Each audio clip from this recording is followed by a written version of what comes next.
Hello students, good morning all of you and welcome again to our physics class with Chapati. Today we are going to start again the concept of Young's double slit experiment, and in Young double slit experiment we will study about the conditions of constructive and destructive interference as well as expression for fringe width. We will try to solve. Students आज हमारे पास जो main concept है वो concept है हमारे पास expression for fringe width. ठीक है, तो जब तक सभी बच्चे लाइव हो जाते हैं तब तक हम थोड़ा वेट कर लेते हैं, उसके बाद हम स्टार्ट कर देंगे अपने आर्टिकल को। एक मैं लास्ट जो हमने आर्टिकल किया था उसको थोड़ा सा रिवाइज करवा देता हूँ कि लास्ट में हमने क्या किया था। लास्ट जो हमने किया था वो था concept for constructive and destructive interference. उसको मैं रिवाइज करवा देता हूँ जब तक सभी बच्चे लाइव आ जाएंगे। मेरे ख्याल से सभी देखो, ये था हमारे पास एक मोनोक्रोमेटिक सोर्स था। एस मोनोक्रोमेटिक का मतलब होता है जिसकी सिंगल वेवलेंथ हो, और फिर हमने यहाँ पे दो फाइन स्लिट्स ली, बिल्कुल पतली पतली बिल्कुल फाइन स्लिट्स थी हमारे पास S1 और S2, और यहाँ पे एक स्क्रीन लगाई और उस स्क्रीन पे हमने इंटरफेरेंस पैटर्न को ऑब्टेन किया। अब हमने अपनी कंसीडरेशन के लिए कोई पॉइंट हमने यहाँ पे चूज किया, दैट पॉइंट इज P। तो यहाँ से भी वेव जा रही थी और यहाँ से भी वेव जा रही थी, दोनों के दोनों सुपर इंपोज होती थी, और सुपर इंपोज होने के बाद हमें किसी पॉइंट P पे रिजल्टेंट इंटेंसिटी मिलती थी। अब कैसी मिलती थी, मैक्सिमम मिलती थी कि मिनिमम मिलती थी, ये हमें चेक करना था। ठीक है, तो हमने कहा कि इसने S1 से लेकर P तक डिस्टेंस ट्रेवल किया A के बराबर, इसने S2 ने P तक डिस्टेंस किया B के बराबर, और दोनों के एम्पलीट्यूड जो थे वो हमने मान लिया कि ये था y1 के बराबर, ये हमने पॉइंट लिया जी A और ये हमने लिया जी B, तो BP हमारा था y2 के बराबर। ठीक है, अब y1 की वैल्यू जब हमने सॉल्व करी हमारे पास आई a sin ओमेगा t, और y2 की वैल्यू हमारे पास आई b sin omega t plus 5, और हमने रिजल्टेंट दोनों को सुपरपोजिशन प्रिंसिपल की हेल्प लेके ऐड किया, तो हमने निकाला a sin omega t plus b sin omega t plus 5। इस पे हमने आइडेंटिटी लगा दी sin a प्लस b वाली। अगर हम वो आइडेंटिटी लगाते हैं तो हमारे पास बन जाता है a sin omega t plus b sin omega t cos 5 plus b cos omega t और sin 5। तो यहां से sin ओमेगा t कॉमन बनता था, तो y is equal to sin omega t common बना, a plus b cos 5 plus b sin 5 और cos omega t। फिर हमने एक अजम्पशन ली थी, दैट अजम्पशन वाज कि a प्लस b cos 5 को मान लो आप r cos थीटा, ठीक है, और इसको b sin 5 को आप मान लो r sin थीटा। ठीक है ना। अब देखो उसके बाद आपने क्या किया था कि आपके पास a प्लस b cos 5 जो है वो r cos थीटा के बराबर है, और b sin 5 जो है वो आपका r sin थीटा के बराबर है। ठीक है, आपने इन दोनों को स्क्वायर किया और ऐड किया, इन दोनों को आपने इस कॉन्सेप्ट में लेके आए आप। अब जब आप इस कॉन्सेप्ट में लेके आए तो आर स्क्वायर का जो वैल्यू था वो था आपके पास a square plus b square plus 2ab cos 5। ये सारी की सारी चीजें आपने लास्ट जो लेक्चर था हमारा उसमें आपने ये सारा का सारा काम किया था। आज हम इसी काम को रिवाइज क्यों कर रहे हैं, क्योंकि इस पे बेस होके हमें कुछ बातें सीखनी है आज। ठीक है, वो क्या बातें सीखनी है, चलो हम उन पे आगे बढ़ते हैं जल्दी से जल्दी। लेकिन उससे पहले मैं देख लेता हूं कि कितने बच्चे लाइव हो चुके हैं, और जो लाइव हो चुके हैं उनकी अटेंडेंस मैं मार्क कर देता हूं। ठीक है, तो जितने बच्चे लाइव हो चुके हैं प्लीज अपनी अटेंडेंस मार्क करवा दो। जैसे ही आपकी अटेंडेंस मार्क होगी हम आगे बढ़ जाएंगे। फिर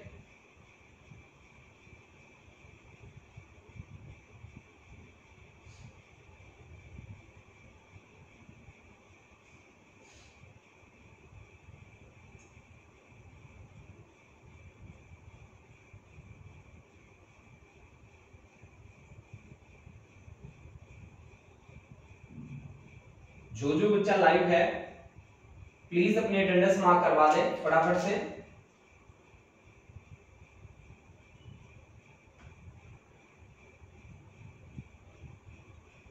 सार्थक, हरसिमरन कौर, दविंदर सिंह, पायल जारियाल, जसलीन कौर, गीतांशी सिंह, मनजोत कौर, गौरी ठाकुर, अमृतपाल, उपविंदर, इमनंदनप्रीत कौर, अंकिता राणा, मनजोत कौर, आश्रय नंदा, हर्षित,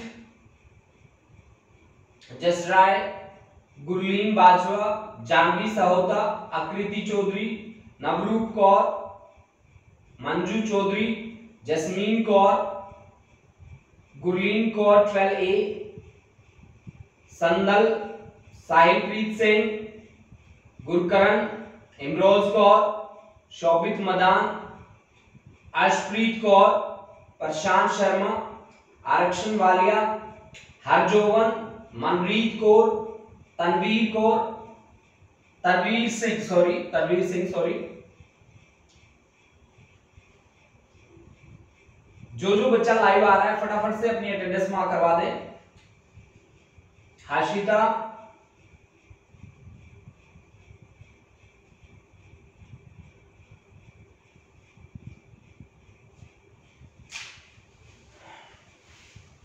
जो बच्चा लाइव आ चुका है प्लीज अपनी अटेंडेंस मार्क करवा दे बेटा।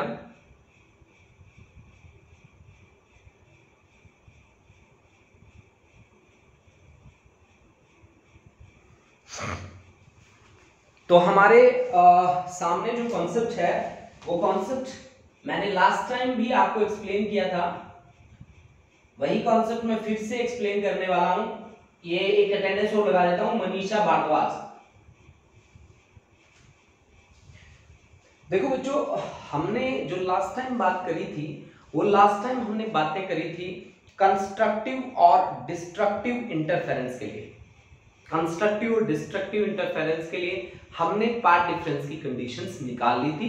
जो कंस्ट्रक्टिव के लिए थी n लैम्डा और डिस्ट्रक्टिव इंटरफेरेंस के लिए थी 2n-1 लैम्डा बाई 2। आज हम जो बातें कर रहे हैं कुछ एक स्पेशल केस कर रहे हैं, वो स्पेशल केस किस तरह से हमें उनके साथ डील करना है, चलो हम स्टार्ट करते हैं। आप मुझे एक बात बताओ कि आपने ये R निकाला था, R को आपने कहा कि रिजल्टेंट एम्पलीट्यूड, इस R का नाम आपने कहा कि रिजल्टेंट एम्पलीट्यूड, और एम्पलीट्यूड का मुझे स्क्वायर दिख रहा है। अगर एम्पलीट्यूड का स्क्वायर है then it must be equal to intensity, क्योंकि intensity is directly proportional to square of amplitude. तो intensity is a square plus b square plus 2ab cos phi। आप मेरे को इसकी मैक्सिमम वैल्यू बताओ। अगर मैं कहूं, मैं यहां पे अगर ये बात कह दूं कि cos phi अगर +1 हो जाए आपका, कि if cos phi is +1 then R will be maximum। तो R maximum का square is equal to a square plus b square plus 2ab, that is R max का square is equal to a plus b का whole square, दोनों side square root ले लो तो R max की value आ जाएगी a plus b। R is equal to maximum amplitude आपके पास a प्लस b आ जाएगा। ठीक है, नंबर एक बात। नंबर दूसरी बात कि अगर आपके पास if cos phi की वैल्यू -1 हो जाए तो इंटेंसिटी हो जाएगी आपकी मिनिमम, यानी कि R मिनिमम का power 2 that is equal to a square plus b square minus 2ab, यानी कि R मिनिमम आपके पास आ जाएगा a माइनस b के बराबर। ठीक है, तो यहां से मैक्सिमम इंटेंसिटी, तो आपके पास R max divide by R minimum कितनी वैल्यू हो रहेगी उसकी? R मैक्स आपके पास रहेगा a plus b divide by a minus b। अगर मैक्सिमम इंटेंसिटी चाहिए तो I max divide by I minimum that must be equal to R max का power 2 divide by R minimum का पावर भी कितना 2। तो इसका पावर 2 करते हैं a प्लस बी का whole square divide by a minus B का whole square. This is I max divide by I minimum. तो अगर आपको मैक्सिमम और मिनिमम इंटेंसिटी की रेशियो चाहिए तो आपके पास a प्लस बी का स्क्वायर, ठीक है, divide by a minus B का स्क्वायर, ठीक है। अब आप एक बात याद रखना कि विड्थ ऑफ स्लिट्स के लिए भी रिलेशन आप याद रखोगे, width of slit 1 divide by width of slit second. This is the width of slit S1 and width of slit S2 that is equal to width जो रहेगी आपकी वो रहेगी I1 divide by I2, I1 divide by I2 intensity that is a square by b square. ये relation आप याद रखना बच्चों, इसकी कोई डेरिवेशन नहीं है, ठीक है। तो ये रिलेशन आपको डायरेक्ट याद रखना पड़ेगा। a S1 से लेकर p तक का डिस्टेंस है और b आपके पास S2 से लेकर p तक का डिस्टेंस है। This is about the something that we have to keep in mind while dealing with the numericals that are based on the concept of constructive and destructive interference for Young's double slit experiment. Now we are moving to the next article and that article is expression for fringe width. Expression for fringe width, ठीक है। ये भी हमारा दूसरा most important article है जिसके साथ हम डील करने वाले हैं, expression for the fringe width. ये जो हमने अभी पढ़ा वो था, आप उसको नोट में डाल सकते हैं, ठीक है। वो न्यूमेरिकली डील करने के लिए वो आपके सामने कुछ बातें थी जो हमने आपको बताई, ठीक है। अब देखो भाई, एक्सप्रेशन फॉर फ्रिंज विड्थ बहुत ही इंपॉर्टेंट आर्टिकल है। कैसे हम इस आर्टिकल को सॉल्व करते हैं, स्टार्ट करते हैं। देखो जी, कॉन्सेप्ट है expression for fringe width. Expression for fringe width,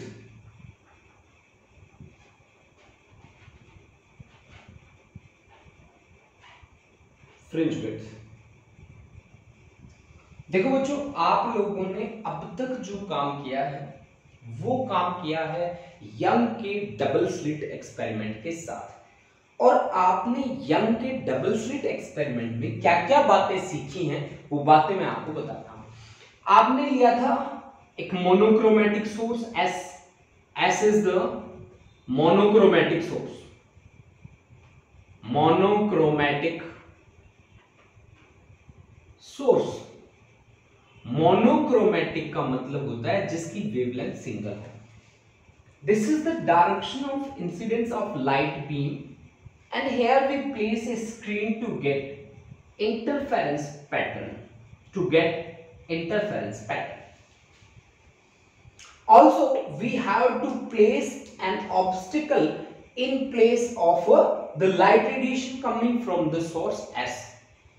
So we have placed an obstacle and make two fine slits, and these two slits will act as two coherent sources. This is slit S1 and this is the slit S2.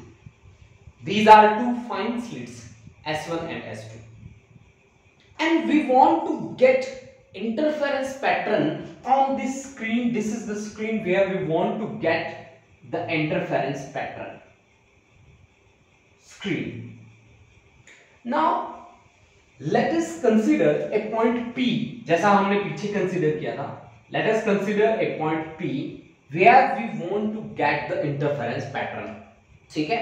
And waves starting from S1 and S2, these two waves will superimpose with each other and we will get the interference pattern at point P. At point P we will get the interference pattern at point P. Now let us consider this be the midpoint of these two sources, say that is O, and S1O S1 S2, this is the width, that width I have taken as small d, and separation between source and screen I have taken as capital D.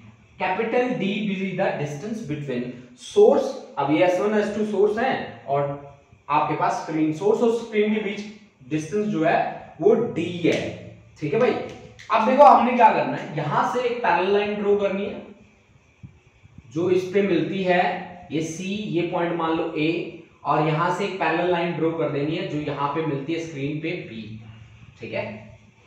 और आप मान लो कि PC जो है, let us consider PCB equal to x, है ना, यानी कि ये सेंट्रल मैक्सिमा का पॉइंट P से डिस्टेंस हमने मान लिया x के इक्वल, ठीक है। तो S1O इस फिगर में ध्यान से देखो तो आपको S1O मैंने पैरेलल ड्रॉ किया था AC के, हालांकि ये थोड़ा ऊपर नीचे है, this is equal to S2O and that is equal to OC and that must be equal to D by 2. In similar way, PA is equal to PC minus AC. PC is X, AC is D by 2, तो X minus D by 2 PA. Similarly, PB, that is equal to PC plus CB, that is equal to X plus D by 2. x plus D by 2। अब ये हमारे पास values आ चुके हैं, मुझे क्या करना है, मेरे पास पार्ट डिफरेंस की कंडीशंस पहले से पड़ी है कि अगर मेरा पाथ डिफरेंस अगर तो मेरे पास है एल लैम्डा के बराबर, तो ये कंस्ट्रक्टिव इंटरफेरेंस के साथ डील करेगा, मैंने पिछले एक्सप्रेशन में निकाल लिया था, कंस्ट्रक्टिव इंटरफेरेंस के साथ डील करेगा। और अगर तो मेरा पार्ट डिफरेंस है मेरा 2n-1 लैम्डा बाई 2, तो ये मेरा डिस्ट्रक्टिव इंटरफेरेंस के साथ डील करेगा। मैंने ये पीछे एक्सप्रेशन किया था ना, उसमें निकाला था ये डिस्ट्रक्टिव इंटरफेरेंस। अब मैं क्या चाहता हूं, कि मेरे को सीधी सी बात पार्ट डिफरेंस मिल जाए। पार्ट डिफरेंस किसके बीच का, उन दो वेव्स के बीच का जो S1 से स्टार्ट हुई हैं और S2 से स्टार्ट हुई हैं, और जो जहां कहां पे मिल रही है, जाके सुपरइम्पोज होके कहां पे पैटर्न बना रही है, किसी पॉइंट P पे। तो मेरे को ये चेक करना है कि वो मैक्सिमा होगा कि मिनिमा होगा। वैसे तो मुझे पता है स्क्रीन पे जो पैटर्न मिलेगा मेरे को, वो कुछ इस तरह का पैटर्न मिलेगा, इस तरह का। भाई आपके पास एक यहाँ मैक्सिमम हो जाएगा, मिनिमम हो जाएगा, maximum minimum, maximum minimum, maximum minimum, maximum minimum, ऐसे, है ना। और इनको मैं ऐसे कर देता हूँ, मिनिमम वाले को रेड से कर देता हूँ ऐसे में, ठीक है। ये देखो ऐसा पैटर्न मुझे मिलेगा, ऐसा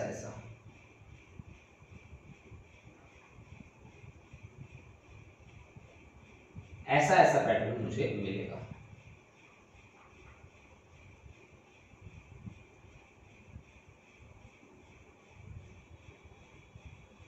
ऐसा पैटर्न मुझे मिलेगा।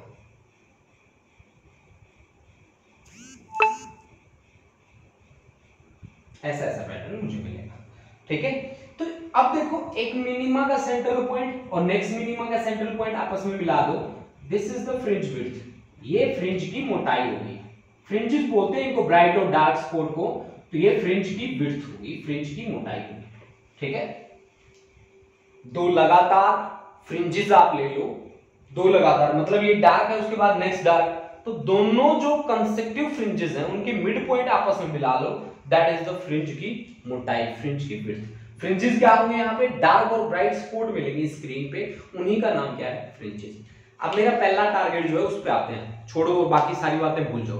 पहला टारगेट क्या है, पाथ डिफरेंस निकालना है between two waves starting from S1 and S2। तो पाथ डिफरेंस मुझे किसका ज्यादा दिख रहा है, मुझे S2 का ज्यादा दिख रहा है, तो मेरे को पहले निकालना है पाथ डिफरेंस। पहला मेरा टारगेट है कि मैं पाथ डिफरेंस निकालूंगा between two waves, path difference को डेल्टा से डिनोट करूंगा, दो वेव के लिए जो S2 से स्टार्ट हुई हैं और एक हुई है S1 से स्टार्ट। तो path difference delta that is equal to S2P minus S1P। अब देखो भाई बच्चों, बिल्कुल सिंपल कॉन्सेप्ट है, ठीक है। जैसा आप पाइथागोरस थ्योरम का यूज करते हो ना, वैसे ही आपको इसका कॉन्सेप्ट सॉल्व कर लेना है। तो S2PP ट्राइंगल में आओ आप, S2P की वैल्यू निकालते हैं। चलो, एन ट्राइंगल S2PB, बताओ भाई पाइथागोरस थ्योरम क्या कहती है?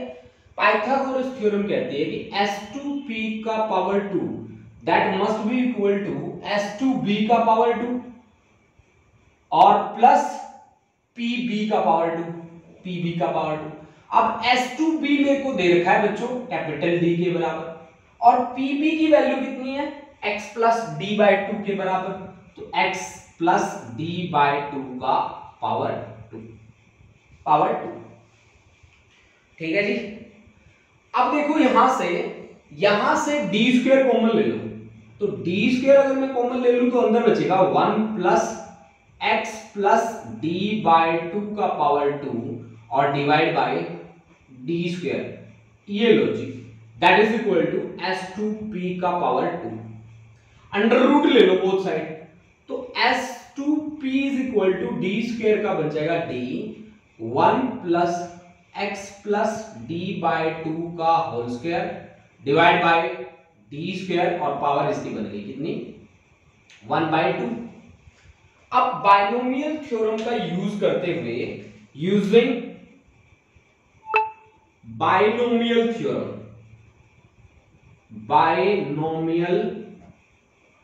थ्योरम,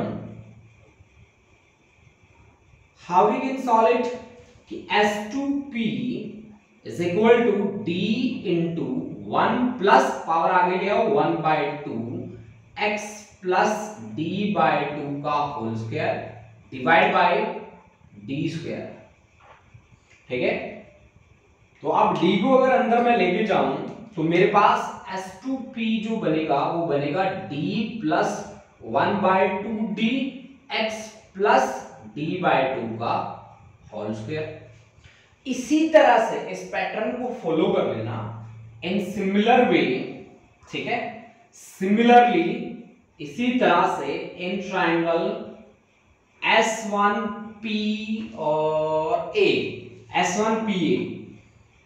S1PA में क्या होगा? S1P का स्क्वायर जो रहेगा वो आपका रहेगा S1A का स्क्वायर प्लस PA का स्क्वायर, ठीक है। S1A D स्क्वायर, PA है हमारे पास x माइनस D बाई 2 का होल स्क्वायर। जब आप सोल्व करेंगे तो S1P आपके पास आ जाएगा D plus 1/2D x minus D by 2 का होल स्क्वायर, ये आपके पास आ गया क्या? S1P के बराबर आ गया, ठीक है। एक आ गया आपके पास S2P और एक आ गया आपके पास S1P। अब आप S2P माइनस S1P निकाल लो, पार्ट डिफरेंस। तो पार्ट डिफरेंस जब आप इसे सॉल्व करके वैल्यू निकालोगे, यानी कि आपके पास S2P माइनस S1P, जब आप इन दोनों को माइनस करोगे यानी कि पार्ट डिफरेंस जब आप निकालोगे तो आपके पास आएगा बच्चों ये part difference XD by capital D, x small d by capital D, ये आपके पास आ जाएगा पाथ डिफरेंस। इस चीज को आप समझ लें कि S2P की वैल्यू है हमारे पास D plus 1/2D x plus D by 2 का होल स्क्वायर माइनस S1P, जब आप करोगे S1P की वैल्यू है D plus 1/2D x minus D by 2 का स्क्वायर, तो आपके पास वैल्यू आ जाएगी XD बाई D। x पे हमें x डिस्टेंस पे हमें नहीं पता कौन सा फ्रिंज बना है, x डिस्टेंस पे पहला फ्रिंज बना है, दूसरा फ्रिंज बना है, तीसरा फ्रिंज बना है, हमें बिल्कुल नहीं पता ना। अब देखो बच्चों, आपको पता है कि अगर पाथ डिफरेंस n लैम्डा के बराबर हो जाए तो कंस्ट्रक्टिव इंटरफेरेंस होगा, यानी कि अब सीधा पढ़ते हैं हमने पाथ डिफरेंस निकाल लिया है। अब इन चीजों को रिमूव कर दीजिए, इनको हटा दीजिए, चाहे इनका कोई काम नहीं है। अब देखो भाई बच्चों, आगे हम बात करते हैं अपनी। देखो भाई, हमने क्या कहा कि अगर फॉर कंस्ट्रक्टिव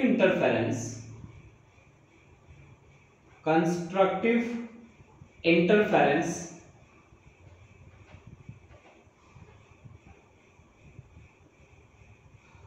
ठीक है। Delta must be equal to N lambda, delta must be equal to N lambda. तो यहां से डेल्टा की वैल्यू है x small d by capital D that is equal to N lambda. तो यानी कि ये कंस्ट्रक्टिव इंटरफेरेंस की कंडीशन आ गई, x is equal to N lambda capital D by small d. देखो बच्चों हमें नहीं पता x कौन सा फ्रिंज है, इसलिए x के नीचे लिख रहा हूं nth, x n is equal to N lambda capital D by small D. तो x n is equal to 1 रखो तो फर्स्ट आ गया आपके पास lambda D by small D. n is equal to 2 रखो तो x2 इज इक्वल टू आ गया 2 lambda capital D by small D. n is equal to 3 रखो तो x3 इज इक्वल टू आ गया आपके पास 3 lambda D by small D. n is equal to 4 रखो तो x4 आपके पास आ गया 4 lambda D by small d and up to ऐसे ही चलते जाओ। अब अगर आपको फ्रिंजेस की मोटाई निकाली, आपने क्या किया वहां पे दो लगातार आपने देखे, तो फ्रिंजेस की मोटाई आप कैसे निकालोगे कि आपको दो फ्रिंज उठा लेने हैं लगातार, x2 माइनस x1 ले लो, ठीक है। यहां इनके बीच के फ्रिंजेस की मोटाई निकालनी हो तो आपको x3 माइनस x2 ले लो, और यहां इनके बीच की आपको मोटाई निकालनी हो तो x4 माइनस x3 ले लो। तो ये आपके पास फ्रिंज की विड्थ आ जाएगी जिसकी वैल्यू आपके पास आएगी lambda D by small D. यहां पे भी आएगी lambda D by small D, यहां पे भी आएगी lambda D by small D. Hence यहां से आप देखो, hence width of all bright fringes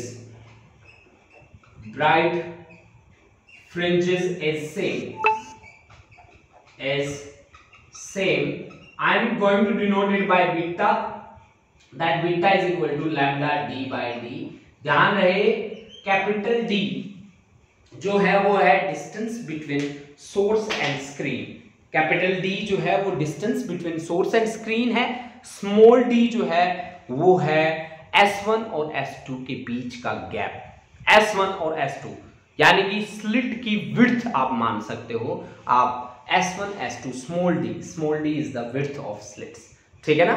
और lambda is the wavelength that is incident on the slit S1 S2।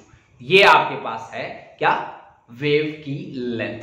Now similarly we have to work with, किसके साथ work करना पड़ेगा, for destructive interference. Destructive interference के लिए हम कैसे काम करेंगे, चलो यहां पे कर लेते हैं हम वो काम। फॉर डिस्ट्रक्टिव इंटरफेरेंस तो हमारे पास डिस्ट्रक्टिव इंटरफेरेंस के लिए क्या रहना चाहिए, फॉर डिस्ट्रक्टिव इंटरफेरेंस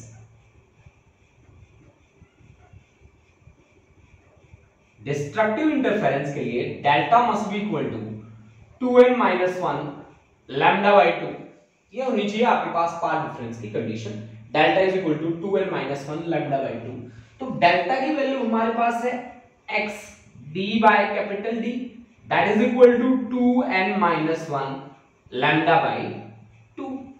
तो x का हमें नहीं पता, x डिस्टेंस पे कौन सा फ्रिंज बना है, हम nth ही मान लेते हैं और nth ही मान के हम काम करते हैं। कैसे हम काम करते हैं चलो देखो, तो x is equal to 2n minus 1 lambda capital D by 2d। तो x को हम मान लेते हैं x nth, तो x nth हमारे पास रहेगा 2n minus 1 lambda into capital D by 2d। तो n इज इक्वल टू अगर मैं 1 रखूं तो मेरे पास x1 आ जाएगा क्या, लैम्डा d बाय 2d। अगर मैं n इज इक्वल टू 2 रखूं तो x2 आ जाएगा मेरे पास 3 लैम्डा d बाय 2d, और n इज इक्वल टू अगर मैं 3 रखूं तो x3 इज इक्वल टू आ जाएगा 5 लैम्डा d बाय 2d। इसी तरह से n इज इक्वल टू 4 रखूं तो x4 मेरे पास आ जाएगा 7 लैम्डा d बाय 2d। ये n is equal to 4, n is equal to 3, n is equal to 2 यहां पे रखना है। अब आपको निकालना है फ्रिंज की विड्थ, तो दो लगातार फ्रिंजेस को आपस में सब्ट्रैक्ट करते जाओ, मतलब x2 माइनस x1 कर लो इज इक्वल टू देख लो, और x3 माइनस x2 कर लो x3 minus x2 is equal to कितना होगा, और x4 माइनस x3 देख लो कितना होगा। ये सारी की सारी वैल्यूज बराबर आएंगी और वो वैल्यू बराबर कितनी आएंगी, lambda D by small D, lambda D by small D. Hence width of all dark fringes is also same. ये डिस्ट्रक्टिव इंटरफेरेंस में डार्क पैटर्न बनेगा, इंटेंसिटी मिनिमम रहेगी। कंस्ट्रक्टिव में इंटेंसिटी आपकी होती है, इंटेंसिटी क्या होती है, मैक्सिमम होती है भाई। मैक्सिमम इंटेंसिटी का मतलब होता है यहाँ पे ब्राइट स्पॉट या ब्राइट आपके पास क्या रहेंगे, फ्रिंजेस रहेंगे, फ्रिंजेस रहेंगे, ठीक है। और डिस्ट्रक्टिव इंटरफेरेंस में इंटेंसिटी क्या रहती है, इंटेंसिटी यहाँ पे रहती है minimum. Intensity is minimum, minimum का मतलब है डार्क स्पॉट यहाँ पे मिलेगी हमें, डार्क स्पॉट या डार्कनेस भी बोल सकते हैं, ठीक है, या डार्क फ्रिंजेस भी बोल सकते हैं। तो यहाँ पे width of all dark fringes is same. यहां से आप देख लो, hence width of all dark fringes is same, dark fringes is same. Let us I am going to denote it by beta dash. So beta dash is lambda d by d. Beta dash is the fringe width of dark fringe. Hence we can observe beta is equal to beta dash, width of dark fringe is equal to width of bright fringe, that is lambda d by small d. For numerical purpose we can use this concept, that concept is for fringe width, that concept is for fringe width. Bright और dark दोनों के दोनों जो fringes मिलेंगे आपको वो equal intensity के होंगे। एक बात आप स्पेशली ध्यान रखना बच्चों, अगर आप इंटरफेरेंस ऑफ लाइट को स्टडी कर रहे हो तो यहाँ पे आपको जो लाइट पैटर्न मिलेगा वो अनडैम्प्ड मिलेगा। एक तो होता है डैम्प्ड, डैम्प्ड में इंटेंसिटी लगातार डिक्रीज करती जाती है और एट लास्ट जीरो हो जाती है। यहाँ पे इंटेंसिटी आपकी जितनी इनिशियल मिलेगी उतनी आपकी फाइनल रहेगी, यानी कि यहाँ पे जो ऑसिलेशंस होंगे वो कैसे होंगे, मैं आपको एक प्रेजेंटेशन दे देता हूँ। इंटरफेरेंस के केस में लाइट का जो डिस्ट्रीब्यूशन होगा वो डिस्ट्रीब्यूशन कुछ इस तरह से होगा, ठीक है।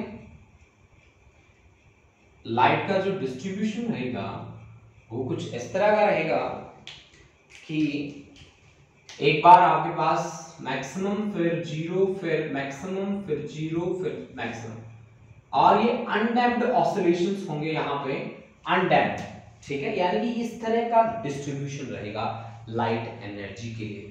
Then this is all about the concept of expression of fringe width. मैं आपको बता दूं कि ये जो कॉन्सेप्ट हमने किया है, that concept is concept for fringe की विड्थ जो हमने यंग डबल स्लिट एक्सपेरिमेंट में परफॉर्म करके आए हैं अभी। इस पे आप न्यूमेरिकल कैसे बन सकते हैं, हम एक आध न्यूमेरिकल बनाते हैं, उसके बाद हम अपनी बात को आगे बढ़ाएंगे, ठीक है।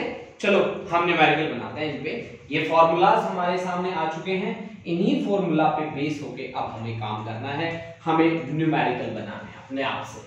चलो अपने आप से एक न्यूमेरिकल बनाते हैं। देखो भाई, lambda capital D by small D, ये चीज हमें दे रखी है। ये डायग्राम मैं रहने देता हूं ताकि आप किसी भी बात में पजल ना हो।